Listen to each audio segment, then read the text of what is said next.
Hi everyone, this is Shannon from theirishscrapper.com, and today we are doing just a fun festive card for the season. This is using multiple products, but I thought I would still like to show you guys. I think this is super fun.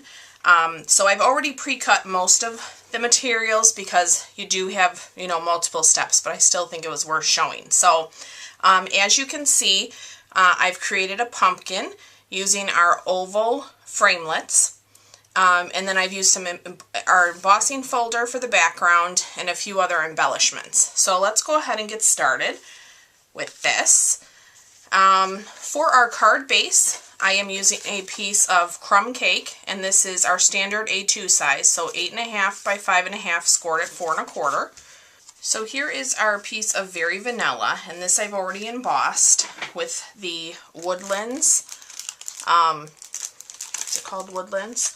Woodlands Textured Embossing Folder. You've seen me use this before. This is one of my favorites. And what we're going to do first is we are going to sponge the edges. So I'm using a couple colors. We're going to start with the crumb cake, and I'm going to get my sponge here. And I'm just going to use a little, and we're just going to go around all the edges, just very lightly.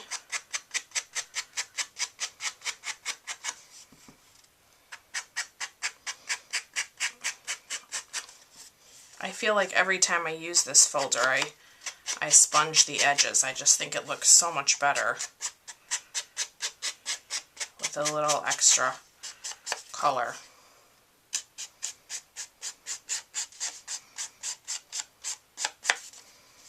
Okay, let me see. That looks pretty good. All right, let me close this up. We're going to do a little bit more sponging, but we are actually going to use the Sahara sand. So I have one of my finger daubers here for that, and I'm just going to open that up, and I'm going to go very lightly over the raised edge. So I'm not pressing hard because I'm trying to keep it, just on the tree branches, if that makes sense. I'm not trying to get it all over the entire front of the card.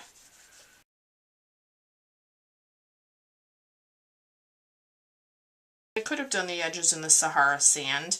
I chose to use the crumb cake because the base is crumb cake, so I wanted to be sure I'm bringing in my colors. I think that's good.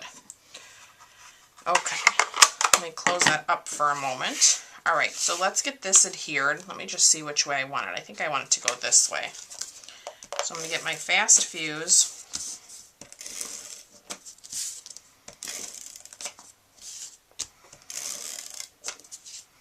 I'll put a nice amount,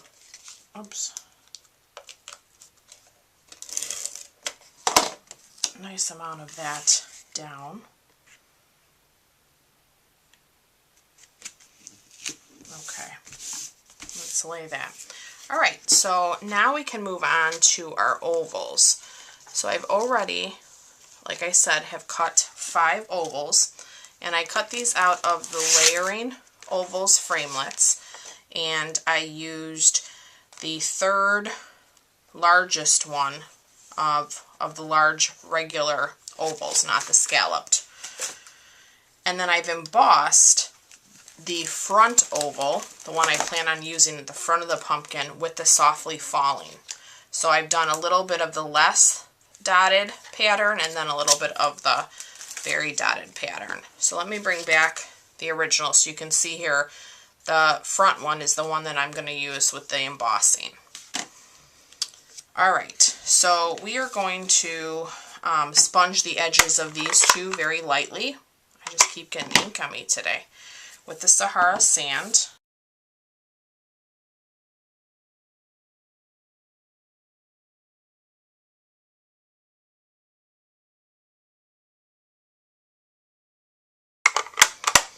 Alright, so now we can go ahead and layer these. So it took me a while to kind of figure out how I was going to lay these. So I kind of played with them a little bit. you want your back ones, you know, to be under. Your upper ones will overlap, if that makes sense.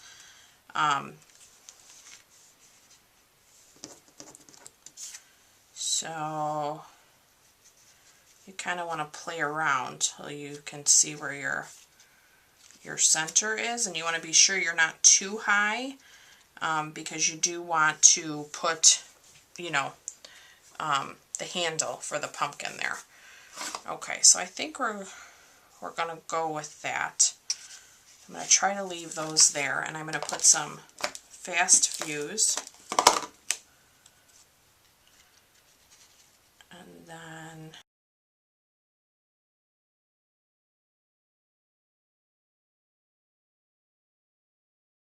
heavier dotted pattern towards the bottom. So we can go ahead and get that laid down as well.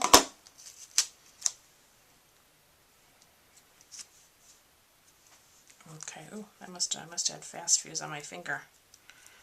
Okay, all right, so let me tell you now, I already die cut this leaf, and I cut this out of the Flower Fair framelits. So this set is in our annual catalog, and this is the leaf that I used. I did this in the Pear Pizzazz.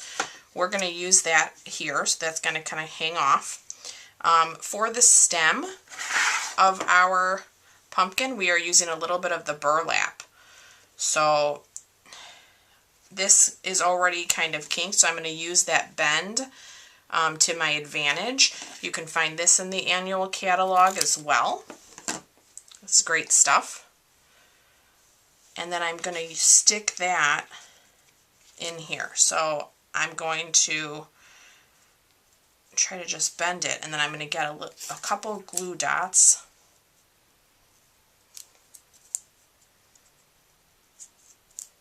That looks good. Let me just get that little hair there that's bugging me. And then I'm going to lift this up, and I'm going to try to tuck it behind my top oval. Okay? All right. And now I have a little bit of chocolate chip baker's twine. This was actually left over from one of my kits. So we have lots of different twine in the catalog, so you can never have enough twine, right? We're going to use this. I wanted to bring in a little bit of a darker brown. I'm just going to double this. And then I'm going to put this behind my burlap. Let me get, I think I'll lay this down. I'm going to get a glue dot for this as well. And I just kind of want that to kind of fall to the side. And then I'm going to tie, hopefully I left myself enough twine here. I'm going to tie my bow. I think rather than fighting with it, I'm just going to go get me some more.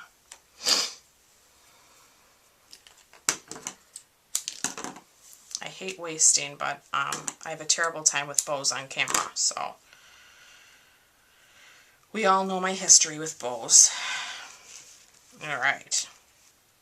Hopefully this bow will not give me too many problems.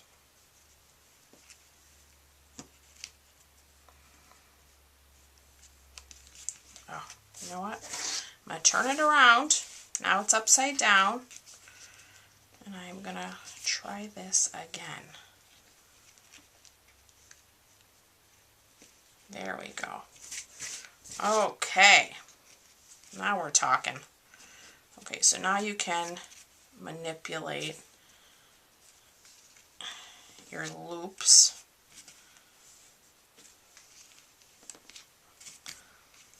Well, that looks pretty good.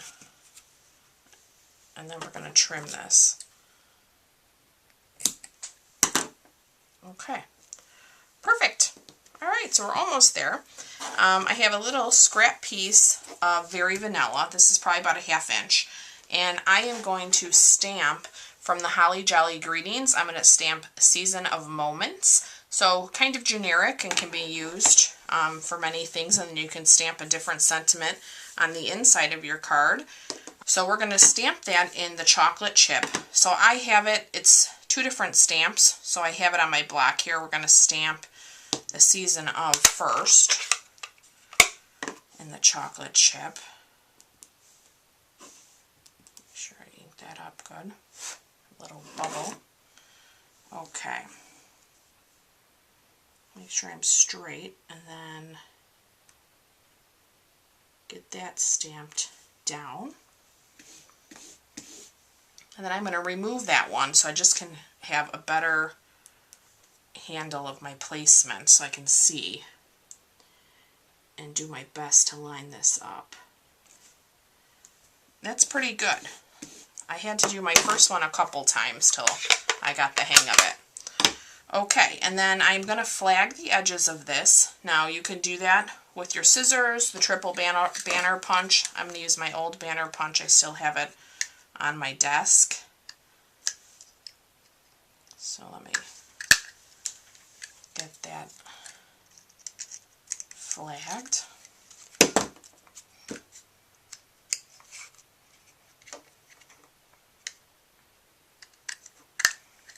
Okay, and then we'll use glue dots to put this down as well. You could pop this up with dimensionals if you want. I feel like with the embossing and the embossing on the pumpkin, I don't need any more dimension. And then I'm just going to lay that here across the front. And you could have sponged that as well. I just like to keep it a little cleaner. So that completes today's project. I think it's super fun. I hope you've enjoyed it. I hope if you haven't tried this before, you'll give it a shot. About it. So I hope you like it, and I thank you guys again so much for watching. Please leave me a comment. I'd love to hear from you, and I'll be back with you guys real soon. Thanks so much. Bye-bye.